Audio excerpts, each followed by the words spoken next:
ශ්‍රී ලංකාවේ ප්‍රථම වරට SLT 4G වෙතින් දැන් POTV නරඹන්න. ඉදිරියටම ගෙන යන SLT 4G. අලුත් Vip Extra Anti Smell lemon mint බලයයි තද දුගඳ සුන් කරයි.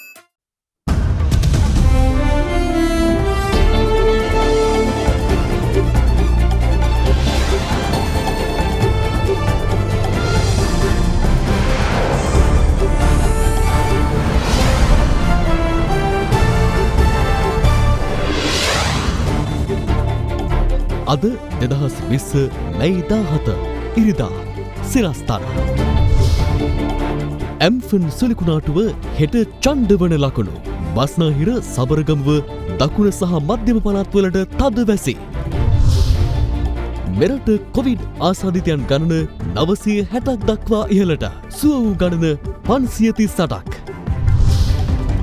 කොළඹ ගම්පහ හැර සෙසු දිස්ත්‍රික්කවල ඇඳිරි නීතිය හෙට ලිහිල් කෙරේ රාජ්‍ය සහ පෞද්ගලිකාංශවල රාජකාරී යළි ආරම්භ කෙරේ. සහරාන් ගැන පොලිස්පතිව දැනුවත් කර තිබූ හැටි ඉහළ නිලධාරියෙක් කොමිසමේදී හෙළි කරයි. ඇල්කොහොල් අඩංගු හෑන්ඩ් සැනිටයිසර් භාවිත කරන්න. ලෙඩ රෝග ඇති කරන විෂ බීජවලට එරෙහිව සටන් කරන්න. හඳුන්වා දීමේ මිල රුපියල් 350යි. From Ada Derana, this is Ada Derana Prime Time with Naomi Fernando and Anuj Karunaratne. Live from Studio 24 in Colombo. අයිබෝන් ඔබ මේ එක්වන්නේ ශ්‍රී ලංකාවේ අංකයේ සහ විශ්වසනීය මොකවත් විකාශය අද දෙරන 6:55 සමගින් මෙරට COVID-19 ආසාදිතින්ගේ සංඛ්‍යාව මෙවන විට 960 දක්වා ඉහළ ගොස් තිබෙනවා. ඊයේ දිනය තුළ තවත් නාවික සෙබළුන් 23 දෙනෙකු සහ නිරෝධායන මධ්‍යස්ථානවල සිටි තවත් 2 දෙනෙකුට වෛරසය ආසාදනය වී ඇතැයි හඳුනා ගැනීමත් සමගයි. මේ අතර වැලිසර නාවික හමුදා කඳවුරෙන් පළමු ආසාදිතයා හමු වී දින 24ක් ගත වී ඇතත් එම කඳවුරෙන් නිරන්තරයෙන් ආසාදිතින් වාර්තා වන්නේ එහි අභ්‍යන්තරයේ පවතින ක්‍රියාකාරීත්වයේ හේතුවෙන් බවයි වසංගත රෝග විද්‍යා ඒකකයේ විශේෂඥ වෛද්‍ය සමිත ගිනිගේ මහතා පවසන්නේ. ඊයේ දිනේ තවත් COVID-19 ආසාදිතයන් 25 දෙනෙකු හඳුනා ගැනීමත් සමග මෙරට සමස්ත COVID ආසාදිතයන්ගේ සංඛ්‍යාව 960ක් දක්වා ඉහළ ගියා. අද තවත් පුද්ගලයන් 18 දෙනෙකු පූර්ණ සුවය ලබා රෝහල් වලින් පිටව යාමත් සමග මේ වන විට සුවය ලබා රෝහල් වලින් පිටව ගොස් ඇති ගණන 538ක්. COVID-19 වෛරසය හේතුවෙන් මරණ 9ක් වාර්තා වුණා. කොවිඩ් ආසාදිතයින් 413 දෙනෙකු පූර්ණ වෛද්‍ය අධීක්ෂණය යටතේ තවදුරටත් රෝහල්ගතව ප්‍රතිකාර ලබමින් සිටිනවා. ඒ අනුව මෙරටින් වාර්තා වූ සමස්ත ආසාදිතයින් අතරින් 56කට වැඩි ප්‍රතිශතයක් අද වන විට පූර්ණ සුවය ලබා තිබෙනවා. සමස්ත ආසාදිතයන්ගෙන් 43ක් පමණ රෝහල්ගතව ප්‍රතිකාර ලබන අතර මෙරටින් වාර්තා වී ඇති කොවිඩ් මරණ ගණන මුළු ආසාදිතයින් ප්‍රමාණයෙන් 0.9ක් තරම් වූ සුළු ප්‍රතිශතයක් වීම විශේෂත්වයක්. අද දහවල් වන විට නාවික හමුදා සමාජිකයන් 521 දෙනෙකු COVID-19 ආසාදනයට ලක්ව සිටි අතර ඉන් තවත් පුද්ගලයන් 12 දෙනෙකු අද සුවය ලබා රෝහල් වලින් පිටව යාමත් සමග සුවය ලැබූ මුළු නාවික හමුදා සමාජිකයන් ගණන 189ක්. නාවික හමුදා සමාජිකයන් 332 දෙනෙකු තවදුරටත් ප්‍රතිකාර ලබන අතර ඒ අනුව එම පිරිසට අමතරව රෝහල්ගතව ප්‍රතිකාර ලබන සංඛ්‍යාව 81ක් පමණයි. පළමු නාවික හමුදා ආසාදිතයා අපට වාර්තා වෙන්නේ අප්‍රේල් මාසයේ 22 වෙනිදා මේ වෙද්දී දින 24ක පමණ කාලයක් ගත වෙලා තිබී කීය දිනේදී 23 දෙනෙක් ආසාදිතයින් බවට තහවුරු වෙනවා. දින 14කට පසුව ආසාදිතයින් හඳුනා ගැනීම අඩුවීම සාමාන්‍ය ප්‍රවණතාවයක් වුණත් මේ පුකුරේදී ඇයි මේක විශේෂත්වයක් වෙන්නේ? නාවික හමුදා කඳවුර කියන්නේ විශාල ජන 5600ක් විතර වන්දල වශයෙන් ඉන්න සංවෘත තැනක්. එකම වයසේ කණ්ඩායමක් ඉන්නේ. ඒතරුන් අතර සම්බන්ධකම් ගොඩාක් වැඩි. ඒතරුන් කන බොන ඒවා කණ්ඩායම් විදියට කෙරෙන්නේ. දැන් බීජ ඖෂධ සමයේ දින 14ක් කියලා අපි කිව්වට නමුත් දැන් මෙතන තියෙන ප්‍රශ්නේ මේකයි. එකිනෙකාට ගැටෙන්න තියෙන ඉඩකඩ ගොඩාක් වැඩි. එතකොට රෝගයේ විවිධ අවධිවල ඉන්න කට්ටිය දැන් ඉන්නේ. රෝගය වැළඳිලා දැන් හොඳ වේගෙන යන කට්ටියකුත් මේක ඇතුළේ ඉන්නවා. ඒ වගේම සක්‍රියව රෝගය දැන් හැදිලා තියෙන කට්ටියකුත් ඉන්නවා. ඒ අතරම පූර්ව රෝග ලක්ෂණ පහළ වෙන කට්ටියකුත් ඉන්නවා. ඉතින් මේක මේ චක්‍රීය ක්‍රියාදාමයක් විදිහට යන්නේ. කෙසේ වෙතත් මේ පොකුරෙන් විෂ බීජේ සමාජගත වීම සම්පූර්ණයෙන්ම මොකද ඒක සාක්ෂි ඇතුවම කියන්න පුළුවන්. මොකද අපිට මුලින්ම බයක් තිබුණේ මොකද මේ කඳුරෙන් නිවාඩු ගියා හරහා ගම් සිය ගන්නකට ගියා. අපිට පුළුවන් වුණා පැය ගාණක් ඇතුළත මේ සෑම පවුලක්ම නිරෝධානයට ලක් කරන්න. පවුල් වල අයව අපි මේ පරීක්ෂා පරීක්ෂණවලටත් ලක් කරා මෙතන මේ පොසිටිව් වෙච්ච මේ නාවිකයන්ගේ සෑම පවුල කෙනෙක්ම මේ වෙනකොට ඒ ක්‍රියාදාම ඉවර කරලා තියෙනවා. එතකොට ඒ ක්‍රියාදාම ඉවර කරලා දැන් වෙනකොට දවස් 16ක් 17ක් පහු වෙලා තියෙනවා. අපිට පැහැදිලිවම කියන්න පුළුවන් ඒකෙන් ප්‍රජාවට පැතිරීමේ තිබිච්ච අවදානම මේ වෙනකොට අපි සම්පූර්ණයෙන්ම නතර කරලා තියෙනවා. වැලිසිර නාවික හමුදා කඳවුරේ සෙබළුන්ට වෛරසය වැළඳීමෙන් පැතිරගිය නියැදිය හැරුණකොට ගෙවුණු දින 24ක කාලය තුළ බාහිර නිරෝධායන කඳවුරු සහ ක්ෂේත්‍ර පරීක්ෂණයන්ගෙන් හමු වී ඇත්තේ කොවිඩ් ආසාදිතයින් 95 දෙනෙකු පමණයි. ඊයේ හඳුනාගත් COVID-19 ආසාදිතයන් 25 දෙනා අතරින් 23 දෙනෙකුම නාවික හමුදා සමාජිකයින්. යුද හමුදාපති ලුතෙනන්ට් ජෙනරල් ශවේන්ද්‍ර සිල්වා මහතා පැවසුවේ සෙසු ආසාදිතයින් දෙදෙනා නිරෝධායන මධ්‍යස්ථානවල නිරෝධායන සඳහා යොමු කර සිටි පුද්ගලයින් බවයි. ඔවුන්ගෙන් එක් අයෙකු ඉන්දියාවේ චෙන්නයිහි සංචාරය කර මෙරට පැමිණ කන්දකාඩු නිරෝධායන මධ්‍යස්ථානයේ රඳවා සිටි අයෙකු වන අතර අනෙක් පුද්ගලයා මීයන් කුලම නිරෝධායන මධ්‍යස්ථානයේ රැඳී සිටි පුද්ගලයෙක්. එමෙන්ම පසුගිය දින 17ක කාලය තුළ නාවික හමුදා නියැදිය සහ නිරෝධායන මධ්‍යස්ථානවලින් හඳුනාගත් නියැදිය හැරුණුකොට බාහිර සමාජයෙන් කිසිදු කොවිඩ් ආසාදිතයෙකු හමු වී නොමැතිවීම විශේෂත්වයක්. දැන් ඔබ දන්නවා තාමත් අපේ එක ක්ලස්ටර් එකක් එක පොකුරක් සක්‍රිය තත්ත්වෙන් තියෙනවා. ඒවැන් රෝගීන් බිහි වෙනවා. ඉතින් ඒ නිසා ඒ පොකුර වැඩිපුරම නිර්මාණය වුණේ මේ කොළඹ ගම්පහ දිස්ත්‍රික්ක ආශ්‍රිතව. ඉතින් ඒ පොකුරු අක්‍රිය වුණොත් 100%ක්ම ඒ ගැන සෞඛ්‍ය බලධාරීන් සෑහීමකටපත් වුණොත් ඒ ගැන කටයුතු කරයි. නමුත් තාම අපිට ඒවට පුරෝකතන කිරීමේ හැකියාවක් නැහැ. ඉතින් අපිට තාම හරියටම මේක නිතැතින්ම ඉවර කරන දවසක් ගැන කියන්න බෑ. ලෝක සෞඛ්‍ය සංවිධානය කියන්නේ තව කාලයක් මේ රෝගයත් එක්ක ජීවත් වෙන්නේ වෙයි කියලා. ඉතින් ඒකට අනුගත වෙමින් නැවත පොකුරු නිර්මාණය වීම වළක්වාගෙන කටයුතු කරන්න අපේ උපරිම දායකත්වය සලස ගන්න ඕනේ. ඒකට තමයි අර සෞඛ්‍ය සිරිත් අනුගමනය කරන්න කියලා කියන්නේ. මේ අතර වවුනියාව පම්පමඩු යුද හමුදා කඳවුරේ ස්ථාපිත නිරෝධායන මධ්‍යස්ථානයේ රැඳී සිටමින් නිරෝධායන කටයුතු සාර්ථකව අවසන් කළ 31 දෙනෙකු අද උදෑසන නැවත සිය නිවෙස් වෙත පිටත් කර යාවීමට යුද හමුදාව පියවර ගත්තා. හැමදේම අතින්ම අපිට සංග්‍රහ කරලා අපේ බෙහෙත් අපේ ලෙඩ වෙලා ඉච්ච හැමෝටම ස්තුතියි. අපේ තියෙන සෑම ප්‍රශ්නයක් ගැනම තමන්ගේ සහෝදරයෙක් විදිහට හිතලා වගේ අපිට බෙහෙවින් උදව් කරා. මේ කඳවුරේ සිටින සෑම යුද හමුදා සෙබළෙකුටම බෙහෙවින් ස්තුතිවන්ත වෙනවා. ගරු ජනාධිපතිතුමා ඇතුළු අපේ වීරෝදාරණ අනුරුවන්ට අපගේ හෘදයාංග ස්තුතිය පුද කරන. යනුව මෙලෙස පිටත් වගේ නාවලපිටිය සහ සෙවණගල යන ප්‍රදේශවල පදිංචිකරුවන් පිරිසක්. මේ අතර මියන්මාරයේ රැඳී සිටි ශ්‍රී ලාංකිකයන් 74 දෙනෙකු රැගත් එරට විශේෂ ගුවන් යානයක් ඊයේ දහවල් කටුනායක ගුවන්තොටුපළ වෙත පැමිණියා. එලෙස පැමිණි පිරිස විෂ බීජ හරණයට ලක් කිරීමෙන් පසුව නිරෝධායන මධ්‍යස්ථාන වෙත යොමු කිරීමට යුද හමුදාව පියවර ගත්තා. එමෙන්ම පිලිපීනයේ රැඳී සිටින ශ්‍රී ලාංකිකයන් පිරිසක්ද මෙරට පැමිණීමේ අපේක්ෂාවෙන් පසුවනවා. අපි මේ වෙනකොට රැඳී ඉන්නේ පිලිපීනයේ ලොස් බානොස් විශ්වවිද්‍යාලයේ. අපි ශ්‍රී ලංකා රාජ්‍ය ශිෂ්‍යත්වයක් මත පශ්චාත් උපාධි පාඨමාලා හදාරන්න පැමිණි කෘෂිකර්ම ක්ෂේත්‍රයට සම්බන්ධ රාජ්‍ය නිලධාරීන් මේ වෙනකොට මාස 2ක කාලයක් තිස්සේ අපේ විශ්වවිද්‍යාලය වහලා දාලා තියෙනවා. පවතින COVID-19 වසංගත තත්ත්වයේ හින්දා විශ්වවිද්‍යාල ආශ්‍රිත ප්‍රදේශයේ ඉතා දැඩි ලෙස COVID වසංගතයේ පැතිරෙමින් පවතිනවා. මේදී පිලිපීනයේ සෞඛ්‍ය සේවය යහපත් මට්ටමින් ක්‍රියාත්මක වෙන්නේ නැහැ. මේ අවස්ථාවේ සෞඛ්‍ය පසුකම් ඉතාම මිලාදිකයි. අතිගරු ජනාධිපතිතුමා ප්‍රමුඛ රජයෙන් අපි ඉල්ලා සිටිනවා හැකි ඉක්මනින් අපිව ලංකාවට ගෙන්වා ගන්න කියලා. හෝමාගම නගරයේ පවත්වාගෙන යන පෞද්ගලික වෛද්‍ය මධ්‍යස්ථාන සහ පෞද්ගලික රසායනාගාර නිසි සෞඛ්‍ය ආරක්ෂිත ක්‍රමවේදයන් යටතේ පවත්වාගෙන යන්නේ දැයි සොයා බැලීම සඳහා හෝමාගම සෞඛ්‍ය වෛද්‍ය නිලධාරීවරයා සහ මහජන සෞඛ්‍ය පරීක්ෂකවරුන් ඊයේ විශේෂ මෙහෙයුමක් දියත් කරනු ලැබුවා. ඒ අනුව නිසි සෞඛ්‍ය ආරක්ෂිත ක්‍රමවේදයන් භාවිත නොකරමින් පවත්වාගෙන යන ඇතැම් ආයතනවලට අවවාද කිරීමට ඔවුන්ට සිදු වුණා. කය තුනෙන් තුන ක්ලීන් කරන්න ඕනේ. ආවරණයක් හදාගන්න, ඒගොල්ලෝත් එක්ක ගමන කරන්න, පොලිසි දුරක් හදාගන්න, මේ දෙකම ගලවලා. එළියෙන් අතනින් සිංකයක් හයි කරලා අනිවාර්යයෙන්ම සබංගික තියන ඒවලගේ ඇතුලේ. මේක ඇල්කොහොල් නෙමෙයි මේක පියවරේට වෙන්නේ නැහැ. මේ ඇල්කොහොල් නෙමෙයි. අතල ගහනවා වාෂ් වෙන්න ඕන. දන්නේ නැද්ද මොනවද කියන්නේ? ඒක ඉතින් එවැනි එක තමයි අපි දන්නේ. ඔබතුමිය මේ පටන් ගන්න කලින් ඕපන් කරන්න කලින් සෞඛ්‍ය අධිකාරියට ලින්ක් එකක් දැම්මද? නෑ අපි ආයුර්වේදයට තමයි ලින්ක් කලින් කතා කළේ. හැබැයි වැරදිලා හරි මෙතනින් පොසිටිව් වෙලා කේස් එකක් මොකක් හරි එකක් පටලැවිලා ආවොත් අවසර නැතුව පටන් ගත්ත කියලා එතකොට නීතිය හරියටම ක්‍රියාත්මක කරනවා. ඒක ඇත්ත අපිට තියෙන මේ අඩුපාඩු හැමදාම ඔයාට දැන් මම කී දවසක් ඔයගේ ආවිල ගිහම හැමදාම ඔයා ඔය ටෝක් එකමයි දෙන්නේ. ඒක නෙමෙයි අනිද්දාට අපි ඇවිත් බලනවා. COVID-19 වසංගතයේ මෙරටින් තොරන් කිරීම සඳහා රජය ඉදිරිපත් කරන වැඩපිළිවෙල පිළිබඳ මහා හිමිවරුන් දැනුවත් කිරීම සඳහා සෞඛ්‍ය අමාත්‍ය පවිත්‍රා වන්‍යාරච්චි මහත්මිය අද මල්වතු හා අස්කිරි මහා විහාර වෙත පැමිණියා. පසුගිය දින 16 ඇතුළතම අපට සමාජයෙන් රෝගියෙක් හමු වෙලා නැහැ. අපිට හමු වෙලා තියෙන්නේ නාවික හමුදාවේ සිටින අය සහ ඔවුන්ගේ ආශ්‍රිතයන් සහ පිටරටින් පැමිණෙන අය තමයි අපිට රෝගීන් විදිහට හමු වෙන්නේ. නිෂ්පාදිත දිනය කවදත් අලුත් වටවල තේ අරගන්න. වටවල තේ ශ්‍රී ලංකාවේ තේ එක. දිස්ත්‍රික්ක 23ක ඇඳිරි නීතිය හෙට දිනයේ ලිහිල් කෙරෙනවා. කෙසේ වෙතත් ජනතාවගේ හැසිරීම පිළිබඳව අධීක්ෂණය සඳහා ආරක්ෂක කැමරා පද්ධති සහ බුද්ධි අංශු නිලධාරීන් යොදා ගන්නා බව නියෝජ්‍ය පොලිස්පති අජිත් රෝහණ මහතා පවසනවා. රජය විසින් නිකුත් කරන ලද රෙගුලාසිවලට යටත්ව රාජ්‍ය හා පෞද්ගලික දැන්ශයේ රාජකාරී කටයුතු හෙට සිට යලි ආරම්භ කිරීමට නියමිතයි. කොළඹ සහ ගම්පහ දිස්ත්‍රික්කවල ඇඳිරි නීතිය තවදුරටත් බලපැවැත්වන අතර සැසු දිස්ත්‍රික්කවල ඇඳිරි නීතිය හෙට අලුයම 5ට ලිහිල් කෙරෙනවා.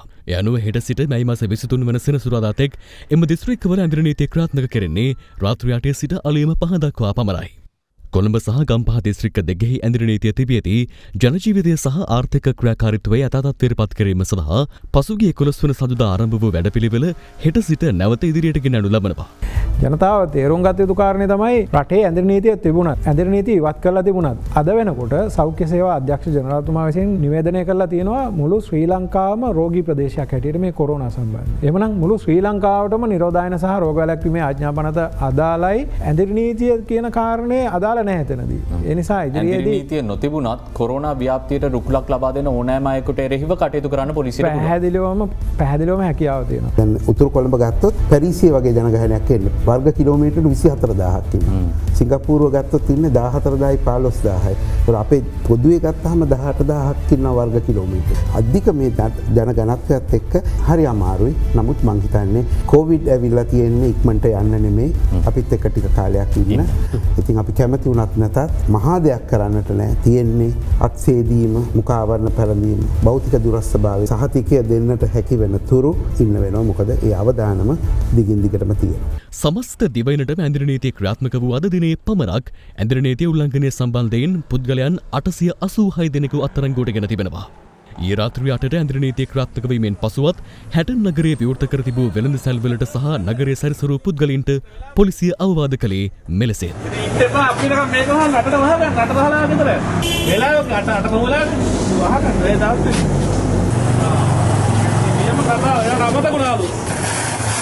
ගෙවල් වලට යන්න ඕනේ. දැන් ගෙවල් වලට.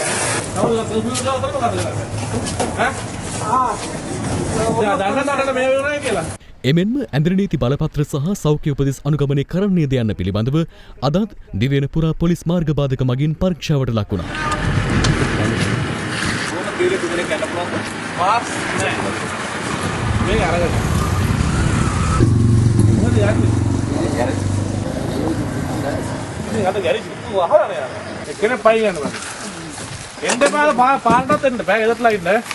හෙට දිනේ අඳුරුම්පතේ අංක ක්‍රමය අනුව කොළඹ සහ ගම්පහ දිස්ත්‍රික්කවල අයට පිටතට පැමිණීමට හැකියාව ලැබෙනවා. ඒ වගේම පාගමනින් නිමට අවස්ථාව ලැබෙන්නේ. මේ අතර හෙට සිට දුම්රිය ගමන් කිරීමේදී සැලකිලිමත් විය යුතු කරුණු කිහිපයක් පිළිබඳව දුම්රිය දෙපාර්තමේන්තුව අද කරුණු පැහැදිලි කළා. පුද්ගලික සහ රාජ්‍යංශයේ රාජකාරී සඳහා එන මගින් සඳහා පමණයි මෙම දුම්රිය වෙන් කරලා තියෙන්නේ. පුද්ගලික සංචාරයන් හෝ නෑදෑයෙක් ගෙවල් වල යෑම සඳහා දුම්රිය ස්ථාන වලට ඇවිල්ලා ආපහු හැරලා යන්න එපා. උණ සහ කොරෝනා වෛරසයට අදාළ රෝග ලක්ෂණ යම්කිසි මොකක් හෝ තියෙනවා නම් දුම්රියෙන් ගමන් කිරීම සඳහා දුම්රිය ස්ථානයට නොපැමිණ ලෙස මේ අවස්ථාවේ මම ඉල්ලීමක් කරනවා. ඉකුත් සතියේ විවෘත කිරීමට අවසර හිමි වූ සුරාසැල්වලට පමණක් අදාළ සීමාවන්ට යටත්ව හෙට සිට විවෘත කිරීමට අවසර දී ඇතැයි සුරාබදු දෙපාර්තමේන්තුව පවසනවා. හෙට දිනේ විවෘත කිරීමට අවසර ලැබෙන්නේ සෙනසුරාදා දිනේ විවෘත කිරීමට අවසර තිබූ මත්පැන්හල් පමණයි. රජය මගින් වැඩිදුර නියෝගයක් කරන තෙක් කිසිසේත් එම ස්ථානයන්හි හිඳ මත්පැන් පානය කිරීමේ ස්ථාන විවෘත කිරීමට රජය ඉඩ ලබා දෙන්නේ නැහැ. මේ අතර සිය වට්ටක්කා අස්වනු අලෙවි කරගත නොහැකිව සිටින වට්ටක්කා ගොවීන් රසක් පිළිබඳව දිවයිනේ ප්‍රදේශ කිහිපයකින් වාර්තා වනවා. අනුරාධපුර නොච්චියාගම කොකුම්නෑව ගොවීන්ගේ වට්ටක්කාවලට ආර්ථික මධ්‍යස්ථානවල කිසිදු ඉල්ලුමක් නොමැති බව එම ගොවීන් පෙන්වා දෙනවා. දැන් මේ වෙනකොට අපි බැංකුව වලට ණය වෙලා තියෙන්නේ අවුරුදු 5ක් විතර. බැංකුව වලින් පැත්ත පළාතටවත් අපිට යන්න බැරි තැන තියෙන්නේ. පොහොර ටිකක් පවා ණය කඩ වලට ණය වෙලා තියෙන්නේ. ගන්න කිසිම නිලධාරියෙක් තාම ආවේ නැහැ. ඊයේ 7000 පැටවුවා කිසිම මුදලක් ගන්න අතර ගන්න බැරි වුණා. වියදම බැලුවොත් මට 7-5ක ආදායමක් නැහැ. රුපියල් 45ක්වත් තිබ්බොත් තමයි අපිට බේරෙන්න පුළුවන්. වහ තමයි බොණ්ඩ වෙලා තියෙන්නේ. මොනලාගල කහම්බාන තෙනගල්ලන්ද වෙහෙරගල සහ ඉත්තෑකටුව ප්‍රදේශවල වට්ටක්කා ගොවීන්ද මෙම ඉරණමට මුහුණ පා සිටිනවා. මේ අලින්ගෙන් ඌරන්ගෙන් මේ හැම එකාගේම ආරක්ෂා කරගෙන මෙතන මේ ගෙනාව මේ ගෙනාව එක විකුණ ගන්න විදියක් නැහැ. මේ පිළිබඳව අප මොනලාගල දිස්ත්‍රික් ලේකම්වරයාගෙන් විමසීමක් කළා. ලබන සතියේ සඳහා ඉඳන් අපි ක්‍රියාත්මක වෙනවා වට්ටක්කා තොගේ මෙලදී අරගෙන සිවිල් ආරක්ෂක දෙපාර්තමේන්තුව හරහා මේ නිෂ්පාදන අනිකුත් ප්‍රදේශවල පාරිභෝගිකයන්ට බෙදා හැරීමේ කටයුතු කරගෙන යනවා. ගිනිකොන දිග බෙංගාලබොක්ක ප්‍රදේශයේ වර්ධනය වී ඇති අම්ෆන් සුලිකුණාටුව හෙට දිනේදී ඡණ්ඩ සුලිකුණාටු තත්ත්වයක් දක්වා වර්ධනය විය හැකි බව කාලගුණ විද්‍යා දෙපාර්තමේන්තුව පවසනවා. එම දෙපාර්තමේන්තුව සඳහන් කළේ සුලිකුණාටුව පවතින මුහුදු ප්‍රදේශවල මුහුද රළු විය හැකි බැවින් දීවරීන්ට මුහුදු යාමෙන් වළකින ලෙසයි. කෙසේ වෙතත් මෙම සුලිකුණාටුව එළමෙන 20 වෙනිදා බංග්ලාදේශ වෙරළ තීරය දක්වා ගමන් කරනු ඇති බවට කාලගුණ විද්‍යා දෙපාර්තමේන්තුව අනුමාන කරනවා. The big story. ගෙනකුණ දිග බෙංගාලබොක්ක මුහුදු ප්‍රදේශයේ ආශ්‍රිතව පැවති ගැඹුරු පීඩන අවපාතය සුලිකුණාටුවක් දක්වා වර්ධනය වී ඇති බව කාල්ගුණ විද්‍යා දෙපාර්තමේන්තුව පවසනවා. මේ හේතුවෙන් දිවයිනේ සබරගමුව බස්නාහිර දකුණු සහ මධ්‍යම පළාත්වලට හෙට දිනේදී මිලිමීටර් 150ක් වූ තද වැසි ඇතිවන බවයි එම දෙපාර්තමේන්තුව පවසන්නේ. මන්නාරම සිට කොළඹ ගාල්ල සහ හම්බන්තොට හරහා පොතුවෙල් දක්වා වන වෙරළ ආසන්න මුහුදු ප්‍රදේශවල මුහුදු රළ ගොඩබිමට පැමිණීමේ හැකියාවක් පවතින බවත් කාල්ගුණ විද්‍යා දෙපාර්තමේන්තුව පවසනවා. එම ප්‍රදේශවල මුහුදු රළ මීටර 2.5ක් පමණ ඉහළ යාමේ හැකියාවක් පවතින බවයි එම දෙපාර්තමේන්තුව පැවසුවේ. ඉදිරි පැය 24 තුළදී දිවයින වටා ගැඹුරු සහ නොගැඹුරු මුහුදු ප්‍රදේශවල තද වැසි හෝ ගිගුරුම් සහිත වැසි ඇති විය හැකියි. එම මුහුදු ප්‍රදේශවල පැයට කිලෝමීටර් 60ත් 70ත් අතර දක්වා සුළඟේ වේගය ශ්වනිකව ඉහළ යාමට ඉඩ ඇති බව කාල්ගුණ විද්‍යා දෙපාර්තමේන්තුව පවසනවා. දිවයින හරහා තියෙන සුළඟේ වේගය පැයට කිලෝමීටර් 40-50 දක්වා ඉහළ යන්න පුළුවන්. මුහුද රළු වීමේ තත්ත්වෙනුත් තියෙනවා. ඒ මුහුදු සීමාවල දීවර හා නාවික කටයුතු වල යෙදෙන්න එපා කියන එක අපි ඉල්ලා සිටිනවා. අද දිනට සාපේක්ෂව හෙට දිනේ වර්ෂාපතනයේ වැඩිවීමක් අපේක්ෂා කරන්නේ නීතිදිග කොටසේ. නීතිදිග කොටසේ තියෙන වර්ෂාපතනය 20 වෙනිදා දක්වාම අපි අපේක්ෂා කරනවා. ඒකට මේ සුලිකුණාටුවේ දැනට ගමන් කරමින් පවතින්නේ විශේෂයෙන්ම උතුරට බරව ඊශාන දිශාවට දිවයිනෙන් බැහැරට ගමන් කරමින් පවතිනවා. එතකොට මේකේ ඍජු බලපෑමක් දිවයිනට දැනට නැහැ. හැබැයි වක්‍ර බලපෑම හේතු කොටගෙන තමයි දිවයින හරහා තියෙන සුළං හමන රටාවේ වෙනස තියෙනවා. එමෙන්ම අකුණු අනතුරු වලින් වැළකී සිටින ලෙසත් කාල්ගුණ විද්‍යා දෙපාර්තමේන්තුව ජනතාවට දැනුම් දෙනවා. විශේෂයෙන්ම විද්‍යුත් උපාංග වර්ෂාව පටන් ගන්න මොහොතකට කලින් හරි පේන වලින් ගලවලා ඉවත් කරන්න. තනිතලා බිම් වල ගැවසෙන්න එපා. උස ගස් යට ඉන්න එපා. ඊළඟට ලෝහමය ද්‍රව්‍ය අඩංගු භාණ්ඩ වලින් වැඩ කටයුතු වල නිරෙන්න එපා කියලා අපි ජනතාවට මතක් කරනවා. කෑගල්ල දිස්ත්‍රික්කයට ඇදහැරෙන අධික වර්ෂාව හේතුවෙන් කෑගල්ල ඉඹුල්දෙනිය ප්‍රදේශයෙන් කුඩා ඔය සැඩපාරට හසුව මියගිය පුද්ගලයාගේ දේහය ඊ රාත්‍රියේ නිවසට රැගෙන ආවා. මියගියේ ලයිනල් විජේසිංහ නමැති 47 හැවිරිදි පුද්ගලයෙක්. මෙම හදිසි මරණය හේතුවෙන් ආපදා කළමනාකරණ ඒකකය රුපියල් 2,50,000ක වන්දි මුදලක් ලබා දීමට කටයුතු කරන අතර ඉන් රුපියල් 25,000ක මුදලක් අද එම පවුලේ ඥාතීන් වෙත ලබා දුන්නේ අවමංගල්‍ය කටයුතු සිදු කර ගැනීම සඳහායි. මේ අතර ඊ අලුයම කෑගල්ල වල්දිනිය ප්‍රදේශයේ නිවසක් මතට පස්කන්දක් කඩා වැටි 77 හැවිරිදි වයෝවෘද්ධ මවක් මිය ගිය අතර ආපදා කළමනාකරණ ඒකක විසින් ලබා දෙන රුපියල් 2,50,000ක වන්දි මුදලින් රුපියල් 25,000ක මුදලක් අද එම පවුලේ ඥාතීන් වෙතද ලබා දුන්නේ අවමංගල්‍ය කටයුතු සිදු කර ගැනීම සඳහායි.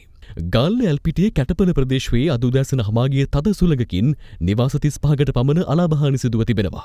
එම ප්‍රදේශයට සහන සේවා කටයුතු සඳහා ශ්‍රී ලංකා යුද හමුදාවේ නිලධාරීන් යොදවා තිබෙන බවයි අප වාර්තාකරු පැවසුවේ. මේ අතර කෑගල්ල දිස්ත්‍රික්කයට ඇදහැරෙන අධික වර්ෂාව නිසා තෝලංගමුව ප්‍රදේශයේ නිවසක් මතට පස්කඳු පෙරළී දැඩි අලාභහානි සිදුව තිබෙනවා. ඉන් නිවැසියන් කිසිවෙකුටත් හානි සිදුව නැහැ. මේ අතර ගොඩනැගිලි පරීක්ෂණ සංවිධානය විසින් දිස්ත්‍රික්ක 10ක් සඳහා නිකුත් කළ නායාමී අනතුරු නිවේදන තවදුරටත් ක්‍රියාත්මකයි. එම දිස්ත්‍රික්ක වන්නේ ගාල්ල, මාතර, රත්නපුර, කළුතර, කෑගල්ල, කොළඹ, මහනුවර, නුවරඑළිය සහ කුරුණෑගලයි. ජාතික ගොඩනැගිලි පරීක්ෂණ සංවිධානයේ ජනතාවෙන් තවදුරටත් ඉල්ලා සිටින්නේ ඛණ්ඩ ආශ්‍රිතව ජීවත් වන ජනතාව ඉතා දැඩි විමසිලිමත් බවින් සිටින ලෙස හා කඳුකර ප්‍රදේශයේ මාර්ග භාවිතා කරන ඉතා දැඩි විමසිලිමත් බවින් සිට ආරක්ෂාව සම්බන්ධයෙන් අවශ්‍ය ස්ථාන කරා යොමු වෙන කියලා ඉල්ලා සිටිනවා. සහරාන් විසින් කාත්තන්කුඩේ ප්‍රදේශයේ සිදු කළ අන්තවාදී ක්‍රියා හා දේශන පිළිබඳව 2017 වසරේ සිට පොලිස්පතිවරයා දැනුවත් කළ බව පොලිස් විශේෂ කාර්යාංශයේ ඉහළ නිලධාරියෙක් පාස්කු ප්‍රහාරය පිළිබඳව සොයා බැලන ජනාධිපති කොමිෂන් සභාවේ සාක්ෂි ලබා දෙමින් පවසා සිටියා. එම නිලධාරියා වැඩිදුරටත් ප්‍රකාශ කළේ පාස්කු ප්‍රහාරයට පෙර කාතන්කුඩි ප්‍රදේශයේ සිදු කළ යතුරු පැදියක් පුපුරවා දැමීමේ සිදුවීම යම්කිසි අපරාධයක පෙරහුරුවක් බව ප්‍රහාරයට දින 2කට පෙර පොලිස්පතිවරයාට දැනුම් දුන් බවයි. පාස්කු ප්‍රහාරය පිළිබඳව සොයා බැලෙන ජනාධිපති පරීක්ෂණ කොමිෂන් සභාවට ඊයේ සවස් කාලයේ සාක්ෂි ලබා දුන්නේ පොලිස් විශේෂ කාර්යාංශයේ ඉහළ නිලධාරියෙක්. එහිදී එම නිලධාරියාගෙන් කොමිසම විමසා සිටියේ ජාතික තෞහිද් ජමාත් සංවිධානය ප්‍රහාරයක් එල්ල කරන බවට බුද්ධි තොරතුරු තමන්ට ලැබුණේද යන්නයි. එවැනි බුද්ධි තොරතුරක් තමන්ට නොලැබුණු බවත් තමන් මෙම අනතුරු රැඟවීමේ ලිපි පිළිබඳව ප්‍රහාරයෙන් පසුව දැනගන්නට ලැබුණද ලිපි කට්ටලේ දුටුවේ අද දිනේ බවත් එම නිලධාරියා ප්‍රකාශ කළා. එමෙන්ම 2019 අප්‍රේල් 20 වනදා කාත්තන්කුඩි ප්‍රදේශයේ යතුරුපැදියක් පුපුරවා හැරීම සම්බන්ධයෙන් වාර්තාවක් සකස් කළ බවත් එහිදී එම වාර්තාව පොලිස්පති පූජිත් ජයසුන්දර මහතා වෙත යොමු කර මෙම සිදුවීම යම්කිසි කඩාකප්පල්කාරී අපරාධයක පෙරහුරු ක්‍රියාවක් විය හැකි බවට පෙන්වා දුන් බවත් එම නිලධාරියා සඳහන් කළා. මෙම යතුරුපැදිය පුපුරවා හැරීමේ සිද්ධිය සම්බන්ධයෙන් ඉඩමේ අයිතිකරු 2019 අප්‍රේල් 17 වනදා කාත්තන්කුඩි පොලිසිය වෙත පැමිණිල්ලක් සිදු කර ඇති අතර එය අනුව මෙම සිදුවීම සම්බන්ධයෙන් 2019 අප්‍රේල් 19 වනදා විශේෂ කාර්යාංශයේ නියෝජ්‍ය පොලිස්පතිවරයා විසින් පොලිස්පති දැනුවත් කර ඇති බව එහිදී අනාවරණ වුණා. එබෙන්ම මෙම පුපුරවා හරනු ලැබූ යතුරුපැදිය සහරාන්ගේ කල්ලිය විසින් අස්ථානගත වූ හැඳුනුම්පතක් මාර්ගයෙන් කඳාන ප්‍රදේශයෙන් මිලටගෙන ඇති බවත් යතුරුපැදිය ඊයම් බෝලද යොදාගෙන පුපුරවා හැරීම නිසා මීටර 15ක් දුරට හානි සිදුව ඇති බවත් මෙහිදී ප්‍රකාශ කරනු ලැබුවා. මේ සම්බන්ධයෙන් යවනු ලැබූ ලිපිය පොලිස්පති පූජිත් ජයසුන්දර මහතාගේ නමින් යොමු කර ඇති බවත් ලිපිය පිටපත් යොමු කර නොතිබූ බවත් එම නිලධාරියා කොමිසම හමුවේ පවසා සිටියා. එමෙන්ම එම ලිපිය පොලිස්පතිට ලැබුණේදැයි දන්නේද යන්න කොමිසම මෙහිදී නිලධාරියාගෙන් ප්‍රශ්න කර සිටියා. ඊට පිළිතුරු ලබා දෙමින් එම නිලධාරියා ප්‍රකාශ කර සිටියේ 2019 අප්‍රේල් 21 වනදා පොලිස්පතිවරයා සිය නිල මුද්‍රාව සහ අත්සන ලිපියට දමා මෙහි ප්‍රගතිය සම්බන්ධයෙන් වාර්තාවක් 2019 වසරේ මැයි මාස 5 වනදාට පෙර ලබා දෙන්නයි දන්වා තිබූ බවයි. එමෙන්ම පොලිස් විශේෂ කාර්යාංශය විසින් සහරන් සහ ඔහුගේ අනුගාමිකයන්ගේ ක්‍රියාකාරකම් පිළිබඳව පොලිස්පති පූජිත් ජයසුන්දර මහතාට යොමු කරනු ලැබූ ලිපි සම්බන්ධයෙන් ප්‍රශ්න කරනු ලැබුවා. එහිදී අනාවරණ වූයේ සහරන් විසින් කාත්තන්කුඩි ප්‍රදේශයේ සිදු කළ අන්තවාදී දේශන සහ ගැටුම් ඇතිකර ගැනීම පිළිබඳව අවස්ථා රැසකදී පොලිස්පති පූජිත් ජයසුන්දර මහතාගේ අවධානයට ලක් කරමින් ලිපි යොමු කළ බවයි. සහරාන් 2017 වසරේ කාත්තන්කුඩි ප්‍රදේශයේ සිදු කළ ක්‍රියාකාරකම් පිළිබඳව දැන් වූ ලිපි සම්බන්ධයෙන් ප්‍රගති වාර්තාද පොලිස්පතිවරයා විශේෂ කාර්යාංශයෙන් ඉල්ලා ඇති බවද පාස්කු ප්‍රහාරය පිළිබඳව විමර්ශන කරනු ලබන කොමිසම හමුවේ අනාවරණ වුණා. එමෙන්ම සහරාන් විසින් ජාතිවාදී සහ අන්තවාදී අදහස් අන්තර්ජාලය ඔස්සේ ප්‍රචාරය කරමින් විදේශයන්හි සිටින පුද්ගලයන්ගෙන් මුදල් ආධාර ලබන අතර මෙම සංවිධානය ත්‍රස්තවාදී සංවිධානයක් බවත් සහරාන් අත්අඩංගුවට ගත යුතු පුද්ගලයෙකු බවට ලිපියක් 2017 වසරේ මාර්තු 11 වනදා පොලිස්පතිවරයාට යොමු කළ බවත් එම නිලධාරියා පැවසුවා. එමෙන්ම 2018 වසරේ ජූනි මාස 12 වනදාද සහරාන් හෂීම් අන්තවාදී අදහස් දිගින් දිගටම පතුරවා හරින බවද පොලිස්පතිවරයා වෙත ලිපියක් යොමු කර තිබූ බව ඔහු ප්‍රකාශ කළා. ඉන් අනතුරුව කොමිසම හමුවේ සාක්ෂි ලබා දෙනු ලැබුවේ මීගමුව රාජ්‍ය බුද්ධි සේවා දිසා බුද්ධ්‍යාංශ කාර්යාලයේ නිලධාරියෙක් වන අතර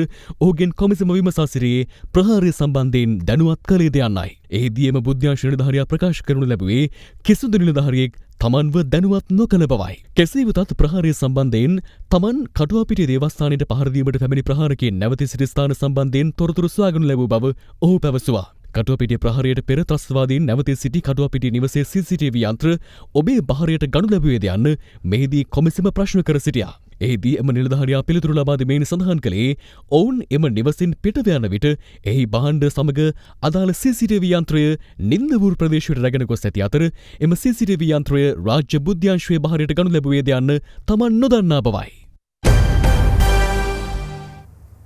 MCC ගිවිසුම කිසි ලෙසකින් හෝ අත්සන් නොකරන බව ශ්‍රී ලංකා පොදු ජන පෙරමුණේ අනුරාධපුර දිස්ත්‍රික් කණ්ඩායම් නායක SN චන්ද්‍රසේන මහතා පවසනවා. රජය එම ගිවිසුම අත්සන් කිරීමේ උත්සාහයක නිරත වන බවට විපක්ෂයෙන් එල්ලවන චෝදනාවලට පිළිතුරු දෙමින් ඔහු මේ බව සඳහන් කළා. මේ අතර ඉදිරි මහමැතිවරණය සම්බන්ධයෙන්ද ආණ්ඩුපක්ෂ හා විපක්ෂ මන්ත්‍රීවරු අදහස් පළ කළා.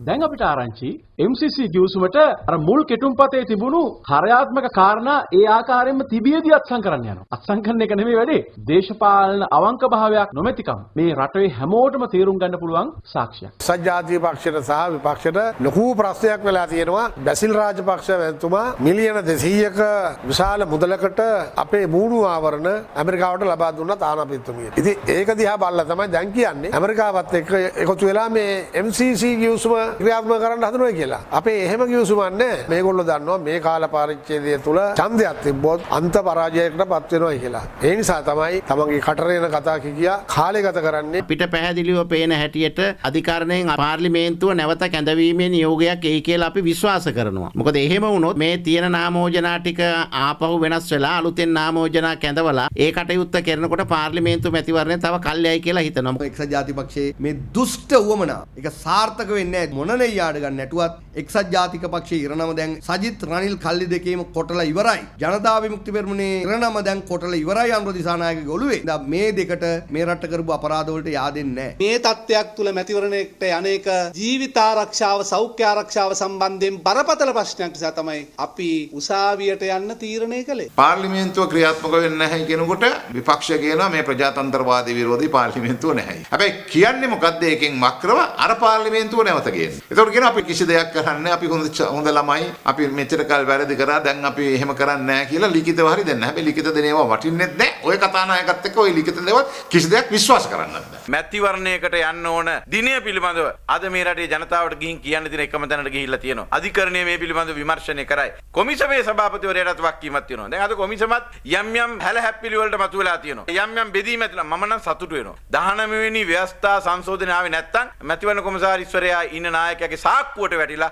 අවශ්‍ය වෙලාවට ඡන්දය තියෙනවා. සර්වජන ඡන්ද බලය වෙනුවෙන් ඓතිහාසික තීන්දුවක් අනිවාර්යයෙන්ම ලැබෙන බවට අපිට විශ්වාසයි. අධිකරණයේ දෙන තීන්දුව අපිට නියත වශයෙන්ම ඉදිරි මැතිවරණයේදී 3/2 බලයක් ලබා ගැනීමට ආශිර්වාදයක් බවට පත් වෙනවා. අපි විශ්වාස කරනවා ජූලි මාසේ කොහොමත් අපිට මැතිවරණේ පවත්වන්න සුදුසු වාතාවරණයක් ගොඩනැගෙයි කියලා.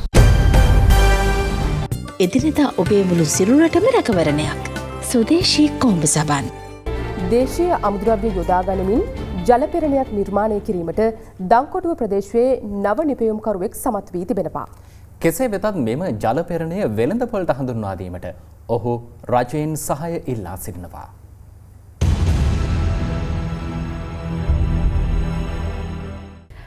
COVID-19 වසංගත තත්ත්වයක් එක්ක පිටරටින් භාණ්ඩ ගෙනෙන එක නතර වුණා. අපේ රටේ නිර්මාණකරුවන් වැඩියෙන් නිර්මාණ අලුත් නිෂ්පාදන කරන්න පටන් ගත්තා. ඔය අතරේ අපිට හමු වෙනවා කලක් තිස්සේ නිර්මාණකරණයේ යෙදිලා ඒ නිර්මාණවලට නිසි වටිනාකමක් නොලැබුණු නිසා පීඩාවට පත් වෙලා ඉන්න තවත් නිර්මාණකරුවන් පිරිසක්. ඒ අයගේ නව නිර්මාණවලටත් යම් වටිනාකමක් දෙන්න මේ තමයි හොඳම අවස්ථාව. මේ ශාන්ත පියතිලක දංකොටුව ප්‍රදේශයේ පදිංචි ඔහු තම නව නිර්මාණ සඳහා ජාතික මට්ටමේ සම්මාන හිමි කරගත් නිර්මාණකරුවෙක්. 2006 වසරේදී ජාතික කාර්මික සංවර්ධන මණ්ඩලයේ නව නිපැයුම් ප්‍රදර්ශනයේදී හොඳම ව්‍යවසායකයා ලෙස තේරීපත් වූ ශාන්තගේ නිර්මාණවලට 2010 වසරේ ශිල්ප නව නිපැයුම් ප්‍රදර්ශනයේදී රජත සම්මානයත් හිමි වුණා. ඒ මැටි සහ ස්වභාවික ශාකපත්‍ර උපයෝගී කරගනිමින් ඔහු නිර්මාණය කරන ලද මෙම ජලපෙරණිය ඉතා සුවිශේෂී නිර්මාණයක් වූ නිසයි. ගස්වල කොළපොතු තමයි පාවිච්චි කරන්නේ පිල්ටරේ පෙරන කොටස හදාගන්න. ගම් 4ක් විතර වගේ මැටි ගෙනල්ලා තමයි මේ ටැංකිය නිෂ්පාදනය කරන්නේ. දැන් මේ වෙද්දි ප්ලාස්ටික් වලට ගිහිල්ලා ඇලුමිනියම් වලට ගිහිල්ලා නොයෙකුත් ලෙඩ රෝග හැදිලා තියෙනවා. ඉතින් ඒ හින්දා තමයි මම තෝරගත්තේ මැටි වලින් වතුර පිල්ටරයක් නිර්මාණය කරනවා කියලා. අපිරිසිදු ජලය මෙම පෙරණිය මගින් ඉතා පිරිසිදු ජලය බවට පත්කරගත හැකි අතර පැණිබීම වර්ගවල ඇති සීනි සහ වර්ණික වැනි දෑ ඉවත් කර එය පිරිසිදු ජලය බවට පත්කිරීමට තරම් සුවිශේෂී තාක්ෂණයක් සහිතව මෙය නිර්මාණය කර තිබෙනවා. මේ තියෙන්නේ අපි මේ විශේෂිත වූ ෆිල්ටර් එකට එකතු කරගත්ත පැණිබීම වලින් කොටසක්. ඒ පැණිබීම ටික ෆිල්ටර් වුණාට පස්සේ පැය දෙකකට පස්සේ අපිට ලැබුණේ මේ වගේ පිරිසිදු පානීය ජලය. ඒ අනුව මෙම ජලපෙරණිය මෙරට ඇතැම් ප්‍රදේශවල ජනතාව මුහුණ දෙන පිරිසිදු පානීය ජල ගැටලුවටද ඉතා හොඳ විසඳුමක්. සංකීර්ණ ක්‍රියාවලියකින් පසු උසස් නිර්මාණයක් වෙළඳපළට ඉදිරිපත් කිරීමට වෙහෙසෙන ශාන්ත පියතිලක මහතා වැනි නිර්මාණකරුවන් තම නිර්මාණ වෙළඳපළ අවශ්‍යතාවට ගැලපෙන පරිදි නිෂ්පාදනය කිරීමේදී ගැටලු රැසකට මුහුණ දෙනවා. අපිට අවශ්‍ය වෙලා තියෙන්නේ මේකේ නිෂ්පාදන වේගය වැඩි කරන්න. අපිට දැන් මැෂින් ටික හදා ගන්න අවශ්‍යතාවය තියෙනවා. ඒ වගේම මේක හදද්දී ඇත්තටම 130ක් 40ක් විතර වගේ ඩැමේජ් වෙනවා. ගෑස් පෝරණුවක් වගේ තියෙනවා නම් මේ පුච්චද්දි ඩැමේජ් වෙන්නේ නැහැ. AC කරපු රූම් එකක් වගේ තියෙනවා නම් අපිට පුළුවන් මේක වේල ගන්න. එතකොට පුපුරන්නේ නැහැ. ඉතින් කවුරු හරි එහෙම අපිට උදව් කරනවා නම් ඒක ලොකු මෙහෙවරක් වෙනවා. මෙම ජලපෙරණිය පිළිබඳව විද්‍යාත්මක පරීක්ෂණ සිදු කර ඊට අදාළ ප්‍රමිති සහතික ලබා දී මෙවැනි නිර්මාණ වෙළඳපොළට හඳුන්වා දීම රජයේ අදාළ අංශවල වගකීමක්. අපි ඇත්තටම නිර්මාණකරුවන් හැටියට කැමති තව නිර්මාණ කරන්න. අපිට හොඳ වෙළඳපළක් නැහැ. වැඩි දියුණු කරන්න අතහිත දීමක් නැහැ. රජයෙන් ඉල්ලා සිටින්නේ මේ වගේ දේවල් වලට අතහිත දුන්නොත් අපිට මීට වැඩිය ලොකු ගමනක් යන්න පුළුවන්.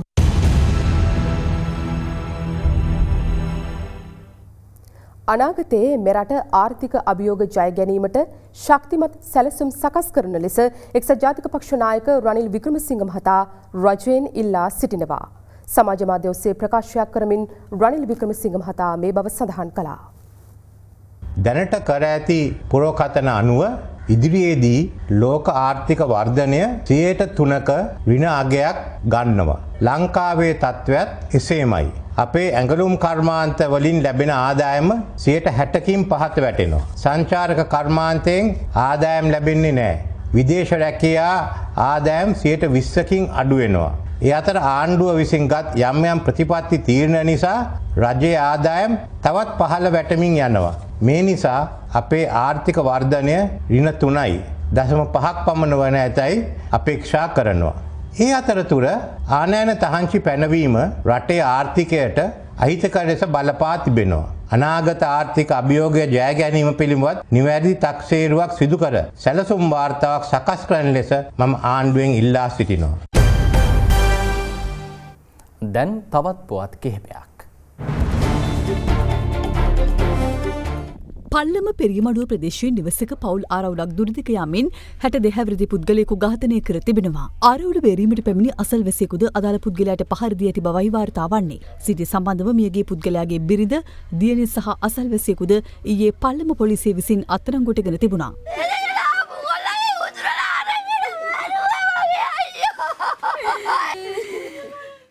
අම්බලන්තොට සිඹලාගස්විල පස්පියුම් ප්‍රජාජල ව්‍යාපෘති යටතේ පානීය ජලය ලබා ගන්නා පිරිසක් අද එම ජල ටැංකිය මත නැගී විරෝධතාවක නිරත වුණා. ඒ අදාළ ජල ව්‍යාපෘතියෙන් පවුල් 2200කට පමණ මාස 3ක කාලයක සිට විධිමත්ව ජලය නොලැබුණු බව පවසමින්. මේ පුල් කෑව බොන මේවත් කළා මේනේ. මේ ඔක්කොම අවුට්ලයින් දාලා තියෙන ඩැම්පරි පල්ලෙහාට යන්නේ. පෙරෙන්නේ නැහැ උඩින් පෙරලා යන්නේ. පොල්පෙතිකම ඉරුදෙනියාය ගම්මානීය වයස අවුරුදු 44ක දෙදරු මවක් විදුලි සැරවැදීමෙන් ඊයේ රාත්‍රියේ ගොස් තිබෙනවා. ඇයගේ බෑනා විසින් ඌරන්ට ඇද තිබූ විදුලි රැහැනක ගැටි අදාළ කාන්තාව මෙලෙස මිය ගොස් තිබුණා. COVID-19 සෞඛ්‍ය හා සමාජ ආරක්ෂණ අරමුදලට මහජනයාට මුදල් ලබා දීමේ අවස්ථාව සලසා දෙමින් ඇරඹි ඉටුකම අරමුදලට හැකි පමණ දායක වන ලෙස යුතුයකම ජාතික සංවිධානයේ සභාපති ගෙවිඳු කුමාරතුංග මහතා ඉල්ලීමක් කරනවා. හිතනවා මේ අවස්ථාවේදී මව්බිමට ආදරය කරන සෑම රටවැසියෙක්ගේම යුතුයකම තමයි කියලා තමන්ට පුළුවන් ආකාරයට මේ අරමුදලට දායක වෙලා රට ඉහළට ඔසවා තබන්න කටයුතු කරන එක. ජපානයේ ප්‍රමුඛතම තීන්ත දැන් එස්ලෝන් නිවසින්. කන්සයි එස්ලෝන් ලෙඩ නැති තීන්ත. වෛරස් ව්‍යාප්තිය පාලනයට පැන වූ ඇඳරි නීතිය නිසා අසරණ වූ ඔබට අප අවශ්‍යම වේලාවේදී මනුසද්දරණ ක්‍රියාන්විතය අපි ආරම්භ කළා. එම ක්‍රියාන්විතයේ 53 වන දිනය අදයි. පීනාවට පත් ජනතාව අතර බෙදාදීම සඳහා දිවයින පුරා විහාරස්ථාන, කතෝලික මෙන්ම මුස්ලිම් දේවස්ථාන, ළමා සහ වැඩිහිටි නිවාස රසක් වෙත මනුසද්දරණ වියලි ආහාරද්‍රව්‍ය පාර්සල් 61000ක් පමණ මේ වන විට බෙදා හැර අවසන්. ඊයේ දිනේදී අප බෝපිටියේ පිහිටි වැඩිහිටි නිවාසයක් වන ශාන්ත වැඩිහිටි නිවාසයට අත්‍යවශ්‍ය ද්‍රව්‍ය අඩංගු පාර්සල් ලබා දුන්නා. මනුසද්දරණ විසින් මෙම පිරිනැමුවා වූ වියලි ආහාර සහ එළවලු පළතුරු වර්ග මනුසද්දරණට අපගේ ගෞරවය හා ප්‍රණාමය මෙයින් ප්‍රද කරා සිටිනවා. මේ අතර පාරදුරේ පිහිටි විල්සන් ප්‍රනාන්දු අනුස්මරණ ආලෝකා වැඩිහිටි නිවාසයටද මනුසද්දරණ විසින් වියලි ආහාර ද්‍රව්‍ය පාර්සල් බෙදා දීම සිදු කළා. ඇත්තටම අපි අද ගොඩක් සතුටු වෙනවා මේ මනුසද්දරණ විල්ලා අපිට මේ දෙවනි පාර උපකාර කිරීම පිළිබඳව මම හිතන්නේ රූපවාහිනී නාලිකාවකින් පැමිණි එකම පිරිස. මේ අතර බෝගම්බර බන්ධනාගාරයේ කාන්තාර නිවියන්ගේ ප්‍රයෝජනය සඳහා රූපවාහිනී යන්ත්‍ර පරිත්‍යාග කිරීම මනුසද්දරණ විසින් සිදු කරනු ලැබුවා. ඇත්තෙන් මට ඉතාම සතුටුයි මේ මනුසද්දරණත් දෙරණ ආයතනයත් ඒ අධිපතිතුමත් එකතු වෙලා අද මට මේ ටීවී පහ ලබා දුන්නා. මේක විශාල පිනක්. මේ අතර LLC සමූහ ව්‍යාපාරයේ සභාපති ඉෂාර නානායක්කාර මහතාගේ දායකත්වයෙන් සහ බස්නාහිර පළාත් ජ්‍යෙෂ්ඨ පොලිස්පති දේශබන්දු තෙන්නකෝන් මහතාගේ උපදෙස් මත සත් දින රත්න සූත්‍ර දේශනා පින්කමක් රාජගිරියේ කලපලුවාව දහම්මැදුර විහාරස්ථානයේදී පැවැත්වුණා. ඉන්පසු එම පිරිත් පැන් ත්‍රිවිධ හමුදාවට සහ පොලිසිය අතර බෙදා දීම සිදු කළා. මනුසද්දරණ සියල්ලට ප්‍රථම මිනිස්කම. ඒ සමගින් ප්‍රවෘත්ති අවසන්. සුබ රාත්‍රියක්.